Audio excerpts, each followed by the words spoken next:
अभी भी बच्चियों के लिए बहुत से मसाइल हैं। जो काम शायद मेरा बेटा करने के लिए मुझे कहेगा तो मैं सोचूंगी भी नहीं, लेकिन मेरी बेटी कहेगी तो मुझे बहुत सारी चीजें सोचनी भी पड़ती है। पहले जो चैलेंज आता है वो इंटरनेट बंद कर दो और चैलेंजेस हैं तो तो फिर पता नहीं कौन सी वो शार्क बहन है जिसको पाकिस्तान की इंटरनेट की वायर का पता चल गया है। वो कोई कॉन्ट्रैक्ट हो गया उसके साथ, वो जैसे ही कोई धरना होने लगता है वो बेचारी निकल आती है तो और वो स्पेसिफिकली वही क्या रीजन है। अच्छा, ये भी एक बड़ा मिसकंसेप्शन है कि ख़वातीन को शायद यहाँ पे ही पाकिस्तान में ही सिक्योर हम कहते हैं कि नहीं है।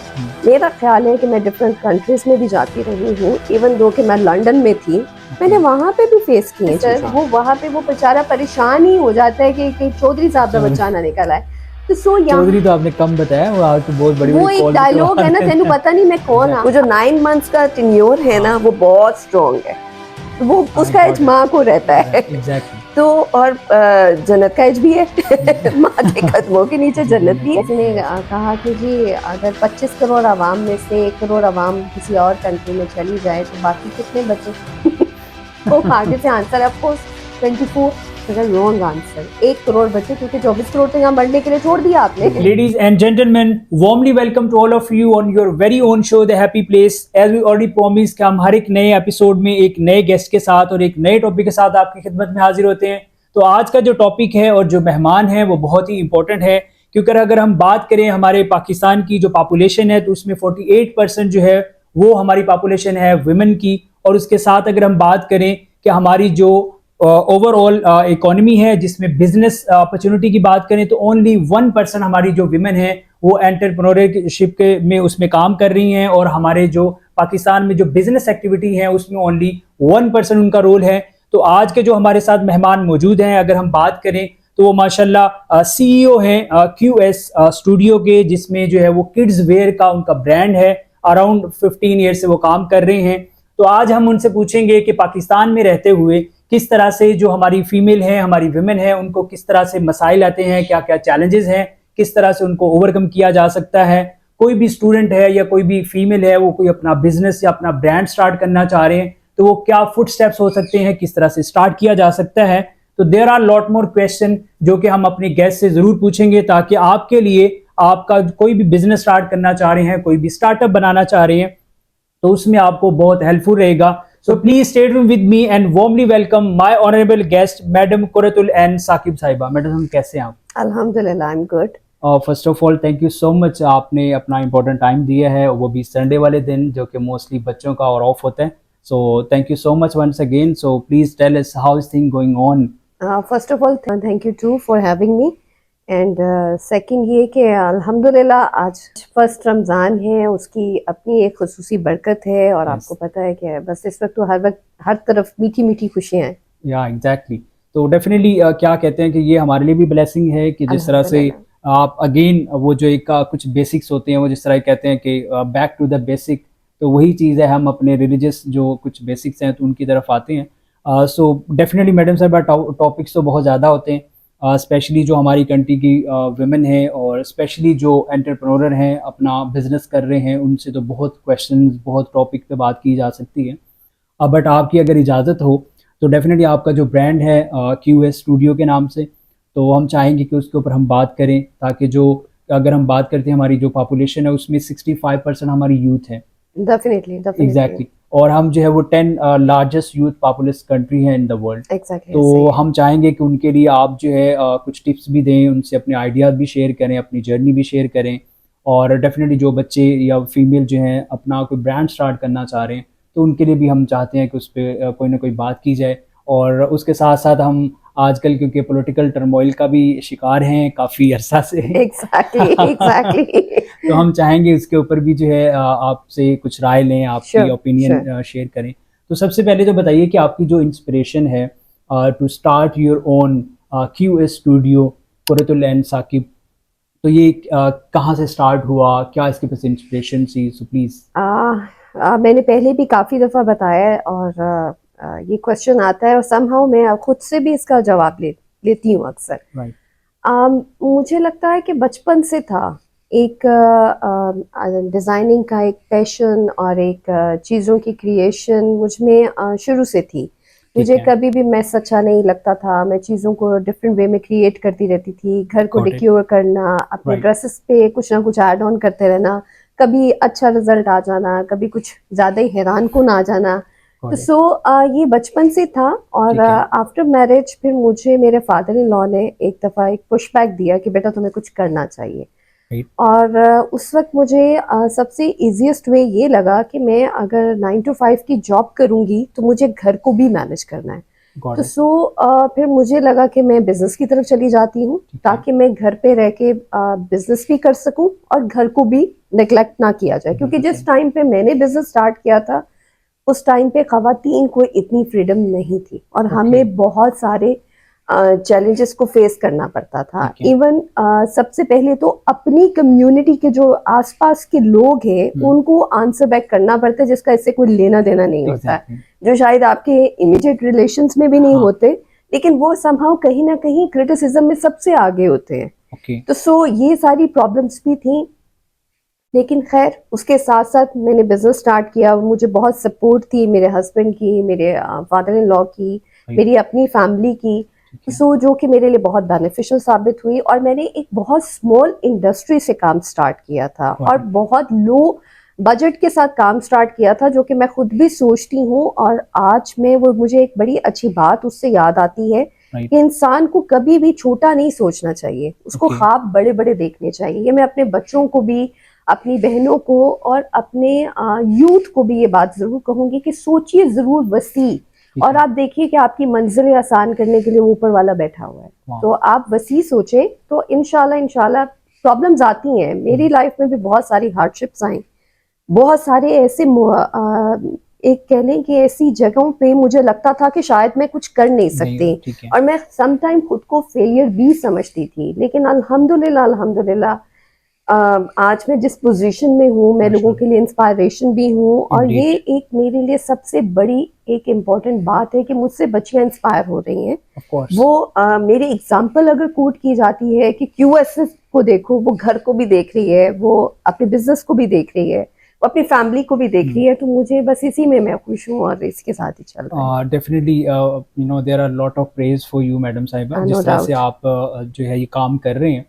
और क्योंकि हमारे ना एक इंडस्ट्री है मोटिवेशनल स्पीकर की, जब अभी आपने बात की कि आप इंस्पिरेशन हैं, तो कुछ लोग होते हैं जो कि मोटिवेशनल स्पीकर बन जाते हैं, अपना करियर बनाते हैं, बट कुछ लोग होते हैं जिन्होंने इतना डिलीवर किया होता है कि उनकी वो जो डिलीवरेंस है, जो काम है, वही इंस्पायर्ड करता है लोगों को। तो you are one of that कि आपने Thank माशाल्लाह you. जो है वो काम किया है, जिसकी वजह से जो है, जिस तरह अभी आपने किया कि फैमिली भी मैनेज करते हैं, फिर आपकी सोशल लाइफ भी होती है, आपकी पर्सनल लाइफ भी है, फिर पाकिस्तान जैसे इन्वायरमेंट में जहाँ पे फीमेल को तो सबसे पहले एक्सेप्टेंस ही बहुत टफ होती है कि बहुत आप ज्यादा, फैमिली घर से बाहर जाके बहुत वो काम ज्यादा। करें। अभी तो फिर भी बच्चियों को फ्रीडम दे दी गई है, लेकिन जब आज से 10 साल या 15 साल पहले मैं देखती थी तो बहुत मुश्किल था, बहुत मुश्किल था। अभी भी बच्चियों के लिए बहुत से मसाइल हैं। राइट। जो काम शायद मेरा बेटा करने के लिए मुझे कहेगा तो मैं सोचूंगी भी नहीं, लेकिन मेरी बेटी कहेगी तो मुझे बहुत सारी चीजें सोचनी भी पड़ती हैं। उसका एक रीजन ये नहीं कि मैं कुछ ओवरली पोजेसिव हूँ, उसका रीजन एक सिक्योरिटी भी है। ऑफ कोर्स हमारे कंट्री में सिक्योरिटी का भी बहुत इशू है, हम फ्रीली अपनी बच्चियों को बाहर नहीं भेज सकते। और दूसरा जो मुझे लगता है कि बेटों की माओं को अपने बेटों की ग्रूमिंग में ये बात डालनी चाहिए कि उन्हें औरत की इज्जत करना है, उसे माँ की इज्जत का बताएं, उसे बहन की इज्जत का बताएं, उसे दूसरों की बहनों की इज्जत करना भी सिखाएं। तो जब ये चीजें हम अपने बच्चों की ग्रूमिंग में ले आएंगे, उनकी ग्रोथ का एक पार्ट बना देंगे कि उनको एजुकेट करें कि हमने खवातीन को इज्जत कैसे देनी है, तो वो अपनी बीवी को भी इज्जत देगा, वो अपनी बहन को भी इज्जत देगा, अपने कोलीग को भी इज्जत देगा। तो ये एक माँ एक महफूज और एक सिक्योर मुल्क बना सकती है और एजुकेट कर सकती है, और सबसे ज्यादा जितना अच्छा एक माँ एजुकेट कर सकती है वो कोई और नहीं कर सकता। क्योंकि मोस्टली जो बच्चा है वो क्या कहते हैं ना कि सबसे पहले वर्ड भी माँ का ही बोलता है, Definitely. और उसके पास ज्यादा से ज्यादा टाइम करीब भी माँ के साथ ज्यादा होता है। उसका एक रीजन है, मुझे पहले लगता था कि मैं अपने बाबा के बहुत क्लोज हूँ, बच्चियां इमोशनली अपने फादर्स के बहुत क्लोज होती है, मेरी बेटी भी अपने बाप की चमची है तो लेकिन इमोशनली मैं अपनी माँ के ज्यादा अटैच थी। ओके अगर इमोशंस की बात आती है, और मेरी बेटी भी, मेरी आंख में एक आंसू नहीं देख सकती, उसको मेरा चेहरा देख के पता चल जाता है मामा आप अपसेट हैं, और क्यों अपसेट हैं वो मुझे बताना भी नहीं पड़ता।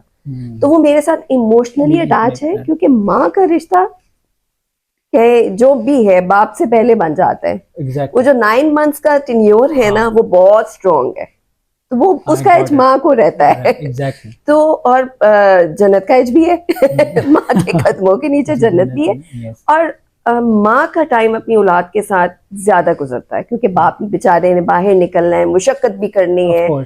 ठीक है, आजकल की खवातीन भी माशाल्लाह जॉब भी कर रही है, लेकिन औरत में बहुत एक कह लें कि मुझे लगता है कि औरत बहुत ज्यादा मल्टीटास्कर है। वो कर लेती है, वो बच्चे भी पाल लेती है, वो बिजनेस भी कर लेती है, वो घर भी देख लेती है, इवन हस्बैंड भी पाल ही रही होती है।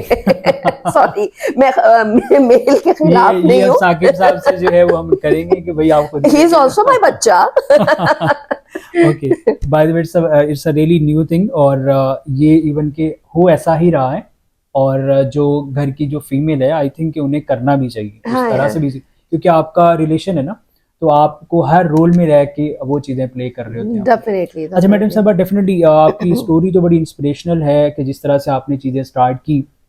इन ऑल दो डेफिनेटली पाकिस्तान में जो इन्वायरमेंट है उसमें अगर आप कोई भी एक छोटा सा बिजनेस भी स्टार्ट करते हैं तो वो भी एक बहुत बड़ी इंस्पिरेशन है, क्योंकि चैलेंज बहुत ज़्यादा है, बहुत ज़्यादा है। तो अभी यहाँ पे एक सवाल और भी आपसे मेरा ये है कि पाकिस्तान जैसा जो इन्वायरमेंट है जहाँ पे डेफिनेटली सबसे पहले तो हमें घर से निकलने के लिए बहुत वो क्या कहते हैं ना कि चैलेंज फेस आता है।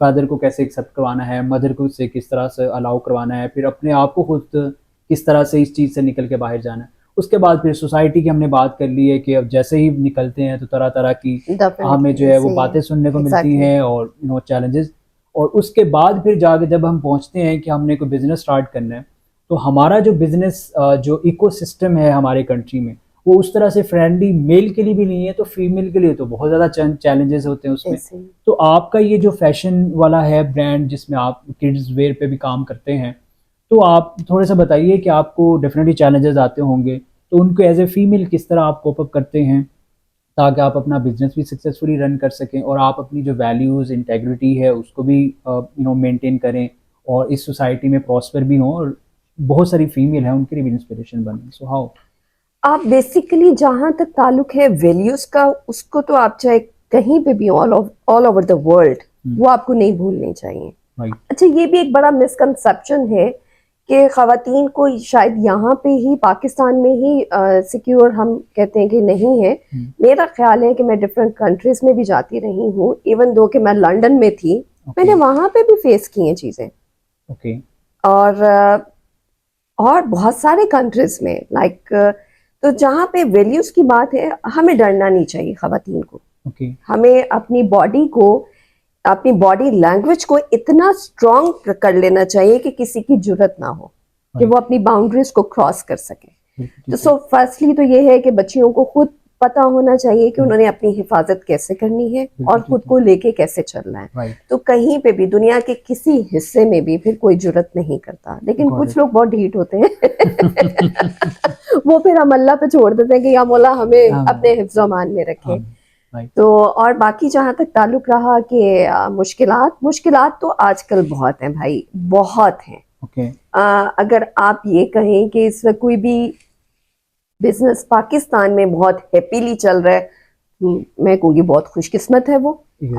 लेकिन हम लोग और मेरे साथ जो मेरे और भी जानने वाले हैं, हम लोग जब आपस में भी डिस्कस कर रहे होते हैं, हम लोग बहुत सारी प्रॉब्लम्स को फेस कर रहे हैं। टैक्सेस तो हम लोग देते जा रहे हैं, हम लोग हर वक्त मतलब दे ही रहे हैं, मिल क्या रहा है और उसका कमबैक क्या आ रहा है और हमारे बच्चों को क्या मिल रहा है वो मुझे समझ में नहीं आता। ना हमें एजुकेशन मिल रही है, ना हमें हेल्थ मिल रही है, ना हमें सिक्योरिटी मिल रही है। एजुकेशन की बात है तो हम खरीद रहे हैं, हेल्थ की बात है तो खुदा ना खासा घर में कोई बीमार होता है तो सबसे पहले वॉलेट में नजर जाती है कि कौन सा हॉस्पिटल लेके जाना है और पैसे बैकअप में हैं। और अब वो थाउजेंड्स वाली बात भी नहीं रही, अब आपको देखना पड़ता है कि भाई कितने पैसे बैकअप में हैं कि वहां पे जाके खुदा ना खास्ता कोई शर्मिंदगी का सामना ना करना पड़े। एक स्ट्रेस घर वाले की बीमारी का और दूसरा स्ट्रेस पैसों का। क्योंकि हमारे पब्लिक इंस्टीट्यूट इतने स्ट्रॉन्ग है नहीं कि हम वहाँ पे सरकारी खाते हैं ही नहीं ना। हम अगर सरकारी हॉस्पिटलों में ले जाएंगे तो हम लोग खुद भी एक्सेप्ट नहीं करते हैं, वहाँ पे और ज्यादा बीमार हो जाते हैं। नीचे बंदे उन्होंने खुदा ना खासा, मैं वो नाम नहीं लेना चाहती, भेड़ बकरियों की तरह नीचे लिटाए होते हैं। पता नहीं कौन सी दुनिया में लोग कह रहे हैं कि काम हो रहे हैं, हमें तो दिख नहीं रहे भाई। बल्कि कुछ रोड्स भी डाई शाई हुई थी और हमारे बंदे ज्यादा अच्छी डाई कर लेते हैं। सॉरी, कट कर दीजिएगा। तो जहां तक ताल्लुक है प्रॉब्लम्स का, तो हम लोगों को बहुत सारी प्रॉब्लम्स फेस करने को मिल रही हैं। हमारी जो मेरे पास टीम है, मेरे जो स्टाफ है, जब मैं उन बेचारों के खर्चे सुनती हूँ, वो लोग इतने परेशान हैं। उनके बिल्स, वो इतना कमा नहीं रहे, उनके बिल्स, उनके बच्चों की स्कूलिंग, उनकी अभी वो कोई बहुत हाई फाई स्कूल्स में अपने बच्चों को एजुकेशन नहीं दिलवा रहे। तो आप यकीन करें इरफान, मैं परेशान हो जाती हूँ। अब कई दफा तो मुझे लगता है कि हम सबको अपने बिजनेसेस छोड़ के अपनी गवर्नमेंट्स को ये बताना चाहिए कि कैसे हम लोग इस मुश्किल में से निकलें, कैसे आप अपनी आवाम को स्मॉल इंडस्ट्री लगा के दें, हम लोग बिजनेसेस को बेहतर करें, डेवलपमेंट की तरफ जाएं। मुझे नहीं समझ आ रही, हम अरबों के प्रोजेक्ट सुनते हैं, हम बहुत आला तस्वीरें देख रहे हैं, सिर्फ तस्वीरें देख रहे हैं, उनके रिजल्ट्स और उनके आउटकम्स नहीं देख रहे। और कोई भी, यकीन करें, कोई भी पॉलिटिशियन मेरा रिश्तेदार नहीं है। मतलब मैं किसी की फेवर में किसी को क्रिटिसाइज नहीं कर रही, लेकिन बीइंग अ पाकिस्तानी मेरा राइट है कि मैं ये बात, और मैं दुखी आवाम हूँ। I got it, definitely बहुत सारे challenges होते हैं, या बहुत तो सारे आपको बोलना है, तो फिर हमें बोलना तो पड़ेगा। तो मुझे नहीं समझ में आ रही कि मैं इसका आपको क्या आंसर दूं कि हम लोग कौन कौन सी मुश्किलात को फेस कर रहे हैं। आप यकीन करें कि हम लोग बिजनेसेस को बनाया है, हमने, हमारे बच्चे हैं ये, हमने इसको डेवलप किया है, इसका एक एम्पायर बनाया है, वो स्टेबिलिटी की तरफ जा ही नहीं रहा। बिकॉज ऑफ दैट कभी धरने हो रहे हैं, कभी प्रोटेस्ट हो रहा है, कभी आवाम को टॉर्चर किया जा रहा है, कभी कुछ, कहीं पे भी। फॉर गॉड सेक, आप लोग मिल के इन मसलों का हल निकालें। हम लोगों को क्यों चक्की पिसवा रहे हैं, और हम लोग पिस रहे हैं, और अब तो सकत भी नहीं रही है। अब डेफिनेटली मीन के बार बार इतने चैलेंजेस देख अवाम ने बोलना भी छोड़ दी है, क्योंकि अवाम को अपने रोटी कमाने में इतना ज्यादा कहले मसरूफ कर दिया है। उस बेचारे को फिक्र है, मैंने घर जाना है, मैंने बच्चे के लिए हांडी लेके जानी है, बच्चों के लिए कपड़े का कपड़ा तो भूल ही गया ना वो, अब तो पत्तों का दौर आ जाएगा। मतलब अब रोटी में ही अनाज इतना महंगा है, चीनी इतनी महंगी है, पत्ती इतनी महंगी है, बिल बिजली के इतने महंगे हैं। मुझे नहीं समझ आ रही। मैं कहती हूँ शायद पाकिस्तान, वो कहते हैं ना कि मतलब अच्छे लोगों की दुआओं से चल रहा है, और अल्लाह पाक ही चला रहे हैं। Otherwise I don't think so कि हमारे पॉलिटिशियंस जो हैं या वो कुछ कर रहे हैं, वो कुछ भी नहीं कर रहे हैं।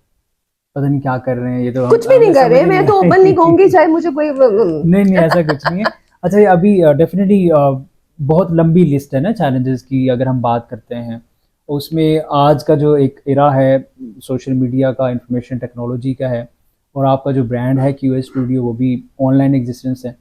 तो सबसे पहले जो चैलेंज आता है वो इंटरनेट बंद कर दो, और चैलेंजेस हैं तो पता नहीं कौन सी वो शार्क बहन है जिसको पाकिस्तान की इंटरनेट की वायर का पता चल गया है। वो कोई कॉन्ट्रैक्ट हो गया उसके साथ, वो जैसे ही कोई धरना होने लगता है वो बेचारी निकल आती है, तो और वो स्पेसिफिकली वही क्या रीजन देंगे। डेफिनेटली ये वो बहुत बड़ा चैलेंज है कि आप किसी से कम्युनिकेट नहीं कर पाते। आपका जो बिजनेस आपने स्टैब्लिश किया, अभी आप सस्टेनेबिलिटी की बात कर रहे थे, तो जब आपकी एक बेस ही इंटरनेट है, उससे कनेक्टिविटी आपकी जब वही नहीं होगी, तो क्या आपके बिजनेसेस। देखिए, हमारा बिजनेस तो फिर रिटेल में भी है। हम लोग फिर एक तरफ से मार खाते हैं, दूसरी तरफ से बच जाते हैं, क्योंकि हम लोग रिटेल में भी हैं, मेरे अपने स्टूडियोज भी हैं, मैं पैकेजेस में भी कोलैबोरेशन में हूँ, सेंटोरस, मतलब हम फिर भी कहीं ना कहीं खुद को बचा लेते हैं। लेकिन कुछ इंडस्ट्रीज ऐसी हैं जो कि प्योरली बेस कर रही हैं ऑनलाइन के ऊपर। और कितना डैमेज है हमारे कंट्री का, कितना डैमेज है, कितना लॉस है, और हम बड़े बड़े कॉन्ट्रैक्ट नहीं ले पा रहे अदर कंट्रीज से, बिकॉज ऑफ दैट कि वो हम पे रिलाई नहीं कर पा रहे, वो हम पे ट्रस्ट नहीं करते। और सिर्फ इसलिए नहीं कि उन्हें हमसे प्रॉब्लम है, उन्हें हमारे कंट्री, हमारे सिस्टम और हमारी चीजों से प्रॉब्लम है। हमारे इंटरनेट के आने जाने पे, मतलब आप सोच भी नहीं सकते कि ये क्या हो इस रहा है। टाइम में जो है वो इंटरनेट भी और बंद हो सकते अब के बच्चे इतने ज़हीन हैं, अब की यूथ इतनी ज़हीन है, हम उन्हें पागल नहीं बना सकते। हैं। अगर मैं अच्छी चीज दिखा रही हूँ तो ही वो मानेंगे कि वो अच्छी है। आप दिखाएं कुछ, बताएं कुछ, तो ये वाली दाल नहीं अब बिकनी है आप लोगों की। तो सॉरी प्लीज ये चीज मत करें कि मैं पागल बना दूंगी 4 तस्वीरों के साथ। ऐसा कुछ भी नहीं होने लगा, तो आप खुद को चेंज ऑफ करें। कोर्स ये अभी अभी पिछले दिनों एक मुझे याद है कि मंसूर अली खान साहब हैं, टीवी के बहुत बड़े एंकर हैं। तो एग्जैक्टली उन्होंने एक यूनिवर्सिटी में जो है वहाँ पे एक प्रोग्राम किया विद द यूथ। तो वहाँ पे ये जो पिक्चर्स वाली बात है कि हमारी सीएम साहिबा जो है उन्होंने पिक्चर्स वगैरह लगा दी, तो वो कहते थे हम तो स्विच टीवी जो है उसको स्विच ऑफ कर देते हैं। तो इरफान, डेफिनेटली बच्चे समझ गए अब आप यकीन करो कि मेरा अब दिल करता है कि मैं यूनिवर्सिटी में जाऊं, एडमिशन लूं, और इसी तरह का कोई बंदा आए मंसूर अली खान टाइप, और ये पॉलिटिशियंस मेरे सामने बैठे हों और मैं बोल सकूं। मेरे बच्चे मुझे नहीं बोलने देते, मेरे हस्बैंड मुझे नहीं बात करने देते, क्योंकि उनके दिलों में डर है। ऑफ कोर्स होता है फैमिली, वो घबराते हैं। मेरी बेटी, she is just 10 years old, वो मुझे कहती है मामा आपने राइट, जो आप समझ रही हैं या वट एवर जो आपके माइंड में जो चीजें आ रही हैं, आपने बात नहीं करनी क्योंकि आपको उठा लिया जाएगा। अब एक छोटा बच्चा जो है उसके माइंड में ये एक डर, 10 साल की बच्ची मुझे वॉइस ऑफ फ्रीडम से रोकती है डर के, हालांकि वो भी लीडरशिप क्वालिटीज रखती है, उसको भी पता है कि कैसे बोलना है, और वो बहुत अच्छी पब्लिक स्पीकर है, लेकिन वो डर गई है जब वो राइट लेफ्ट की बातें सुनती है। तो जब मैं इस तरह के अपने यूथ के बच्चों को बोलते हुए सुनती हूँ तो मैं प्राउड फील करती हूँ कि एटलीस्ट उनमें इतना शाऊर आ गया है। मुझे नहीं फर्क पड़ता कि किसकी तस्वीर पे बात हो रही है, मुझे नहीं फर्क पड़ता अगर जिसका नाम लेने से हमें मना किया गया है, जो 804 नंबर कैदी है वो भी गलत काम करेगा तो वो भी आंसरेबल है। ऑफ कोर्स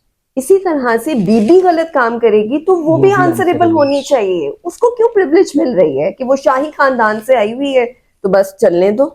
बस क्या उसको कहते हैं ना कि नस्ल दर नस्ल हमारे इस कंट्री में कुछ चीज़ें चलती हैं, वो खा बिजनेसेस हों या पॉलिटिक्स में बिजनेसेस तो आपके बाप दादा के दिए हुए हैं, तो हम तो उनके गुलाम नहीं है ना, हमें नहीं दिया जा सकता, लेकिन हमें अनफॉर्चुनेटली दिया जा रहा है। बस कुछ रियलिटीज ऐसी हैं, उनको हम होपफुली हमारी जो सोसाइटी, जिस तरह भी हमने बात की है, जो यूथ है वो चीज़ों के बारे में अवेयर हो गई है due to this social media and all that. तो होपफुली कि with the passage of time ये चीज़ें भी हम समझ जाएं और दुनिया का we will take our right age. Black folds अब हमारी आंखों में नहीं है, और अल्हम्दुलिल्लाह मैं दुआएं दूंगी जिसने ये हटाए। ऑफ कोर्स तो अल्लाह उसको भी हयाती बहुत बड़ा रोल है। और जो घर के चौकीदार है ना उनको बस चौकीदारी करनी चाहिए। That's it. चलिए मैडम साहब, थैंक यू सो मच, आपने बहुत अच्छे से ये चीज़ें बताई। अच्छा मैडम साहब, डेफिनेटली अब हमने बिजनेस की बात की है, क्यूएस के बारे में बहुत बात की है, तो क्योंकि कोई भी बिजनेस है, कोई भी इकोनॉमी है, तो पॉलिटिक्स एंड इकोनॉमी ऐसी चीज़ें हैं जो पैरेलल चलती हैं। अगर एक चीज़ ग्रो करेगी तो दूसरी भी चलेगी, और अगर एक इफ़ेक्ट करेगी तो दूसरी भी इफ़ेक्ट ही होगी।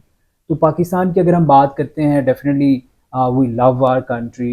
यहाँ पे हमारी वो क्या कहते हैं कि नस्ल दर नस्ल चीज़ें चल रही हैं। तो आजकल का जो इन्वायरमेंट है, क्योंकि हम आजकल इसलिए बात करेंगे क्योंकि हिस्ट्री है, डेफिनेटली उसको हम उस वहाँ से कोई लेसन तो लर्न कर सकते हैं, बट उस पर शायद उस तरह से बात करना उतना वायबल नहीं है।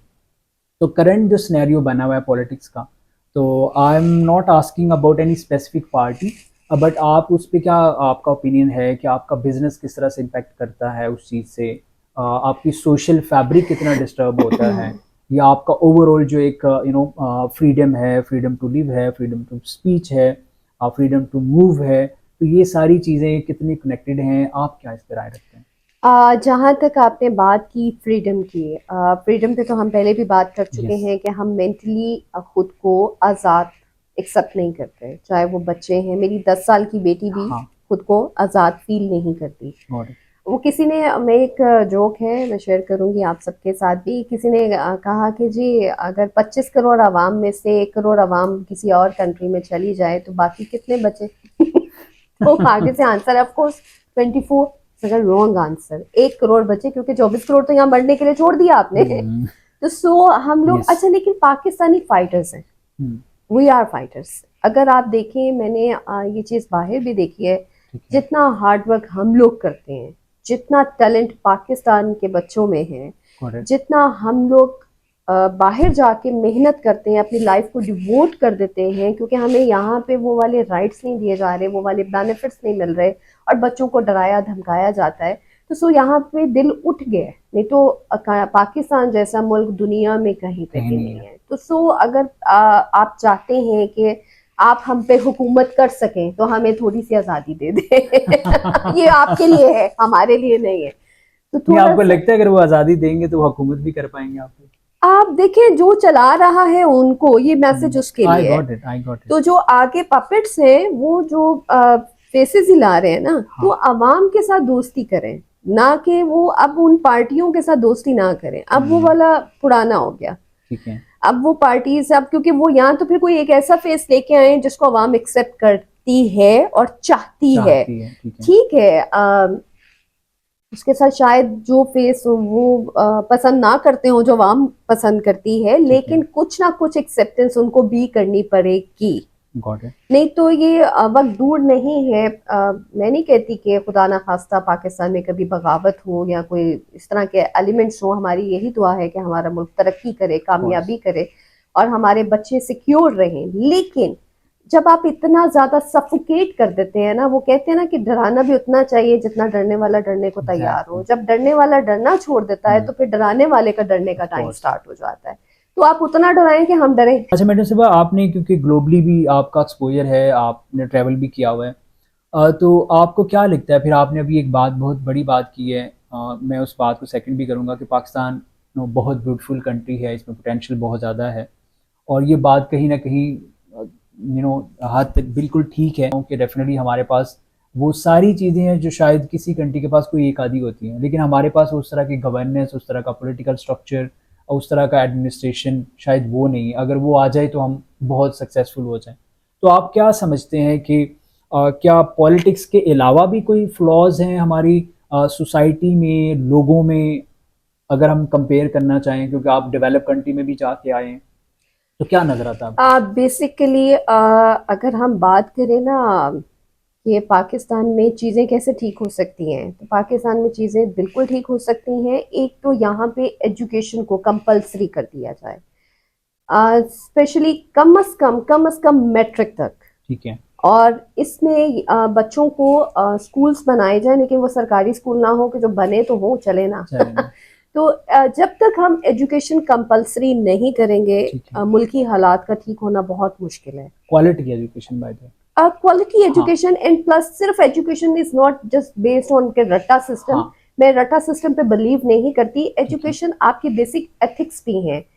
अगर हम देखते हैं अदर कंट्रीज के स्कूल्स को, उनके करिकुलम्स इतने स्ट्रॉन्ग नहीं होते। वो बच्चों की बेस बनाते हैं, उनको बेसिक एथिक्स सिखा के, उन्हें वो ह्यूमैनिटी पे इतना ज्यादा गाइड करते हैं कि आपने दूसरे का ख्याल कैसे करना है, आपने दूसरे की केयर कैसे करनी है, फर्स्ट एड के बारे में गाइड किया जाता है उन्हें। प्लस इसके साथ साथ कि आपने क्यू में लगना है, आपने सब्र के करना है, आपने भागम भाग नहीं, चौधरी सिस्टम नहीं करना कि जी तेनू पता है मैं कौन आ। तो सो यहाँ पे तो अगर कोई भी इशू हो तो बच्चा जिस बड़ी गाड़ी में बैठा है तो वो बेचारा हमारा जो चालान करने वाला कांस्टेबल है या व्हाटएवर जो भी वहां पे होता है प्रेजेंट ऑफिसर, वो वहां पे वो बेचारा परेशान ही हो जाता है कि चौधरी साहब का बच्चा ना निकल आए। तो चौधरी तो आपने कम बताया, वो तो बहुत बड़ी वो एक डायलॉग है ना, तेनू पता नहीं मैं कौन आ। अब वो कौन आ, मैं पता नहीं कौन है। अब वो पता होता है अंदर से वो कुछ भी नहीं है, वो चाचा मामा दादा फोन भी नहीं उठा रहा होता। पर कट शॉर्ट ये है कि हमारे मुल्क में एजुकेशन को कंपलसरी किया जाए, उसके साथ साथ माओ को एजुकेट किया जाए कि वो अपने बच्चों को कैसे गाइड करें कि उन्होंने अपने बच्चों को कैसे लेके चलना है। उनको बेसिक एजुकेशन दी जाए जिसमें वो उनकी तरबियत को स्ट्रॉन्ग करें। सच बोलना सिखाएं अपनी औलाद को, बहुत काम आता है। सच बोलना आपके इतना काम आता है कि आपकी आधे से ज्यादा मुश्किलात खत्म हो जाती हैं, आपकी लाइफ में ऑनेस्टी आ जाती है। आप सच बोलते हैं, आप तिजारत सच बोल के करेंगे, उसमें बरकत खुद ही आ जाएगी। तो अपनी औलाद को सच बोलना सिखाएं, कोई घाटे का सौदा नहीं है। So much once again madam साहिबा, आपने जो चीज़ें हाईलाइट की कि एजुकेशन को कंपलसरी किया जाए, फिर हमारी सोसाइटी में बहुत सारी चीज़ें हैं जिनके ऊपर हमें काम करना होगा टू प्रॉस्पर आवर सोसाइटी। अच्छा मैडम साहब, आप डेफिनेटली हम रैप अप करते हैं, आपका टाइम भी बहुत इंपॉर्टेंट है। बहुत सारी फीमेल हैं हमारी जो यूनिवर्सिटीज़ में गर्ल्स हैं, वो अपनी एजुकेशन ले रही हैं, कुछ हायर एजुकेशन में जा रहे हैं। तो क्या उनके लिए क्या मैसेज होगा, क्या पैगाम होगा, अगर कोई अपना ब्रांड स्टार्ट करना चाहते हैं या कोई बिजनेस करना चाह रहे हैं, तो any message specially for the the female community? बिल्कुल करें। अब तो ऑनलाइन बिजनेस इतना ज़्यादा वास्ट है कि आप लोग यहाँ बैठे अदर कंट्रीज में भी अपने स्टोर्स ओपन कर सकते हैं, आप वहाँ पे अपनी प्रोडक्ट सेल कर सकते हैं। और पाकिस्तान की इकोनॉमी, चूँकि आपको चीज़ें सस्ते मिलती हैं तो आप डॉलर्स में बेचेंगे तो आप बहुत कुछ गेन कर सकते हैं। और अब की बच्चियाँ बहुत बहुत टैलेंटेड हैं, और जो स्पेशली अगर हायर एजुकेशन ले रही हैं तो वो ई कॉमर्स को बहुत अच्छे से समझती होंगी। और कभी भी घबराए मत। स्टार्ट में प्रॉब्लम्स आती ही आती हैं। हर सक्सेसफुल स्टोरी के पीछे हार्डशिप्स होती ही होती हैं। तो मत परेशान हो कि अच्छा पैसे कहाँ से आएंगे, अच्छा ये तो बहुत कम पैसे हैं, मैं इन पैसों से कैसे। आप काम तो स्टार्ट करें, आप सेल्फ एम्प्लॉयमेंट की तरफ आए तो सही। उसके बाद फिर आप अपने काम पे जब, और प्लीज कभी भी ये मत करें कि ओ माय गुडनेस हमने 6 महीने मेहनत की और मुझे इसका रिजल्ट नहीं मिला तो मैं इस काम से बगावत कर दूं। ऐसा नहीं होता है। कोई भी बिजनेस हो जाए, कोई भी इवन दो की जॉब हो जाए, आप करंट जो भी सैलरी ले रहे हो, जब तक आप उनको 2 साल अपने हार्ड वर्क करके दिखाओगे नहीं, ना आपको प्रमोशन मिलेगी, ना आपको उसमें कोई प्रॉपर पोजीशन मिलेगी। तो सो हार्ड वर्क आपने करना ही करना है। तो आप अपने बिजनेस में जरूर हार्ड वर्क करें और बिजनेसेस को सोचें और अपने टेस्ट और अपनी चॉइस के अकॉर्डिंग जरूर बिजनेस करें जहाँ पे आपका इंटरेस्ट है। और मत घबराएं कि मेरी आंटी क्या कहेंगी, अंकल क्या कहेंगे, इन्होंने आपको कुछ नहीं देना। अपने विजन को स्ट्रांग रखें, अपनी डायरेक्शन को स्ट्रांग रखें। स्टार्ट के 2-3 इयर्स अपनी आंखें और कान दूसरों के लिए बंद कर लें, अपने फोकस लाइन के ऊपर रहें जहाँ पे आपने अपना टारगेट अचीव करना है। That's it.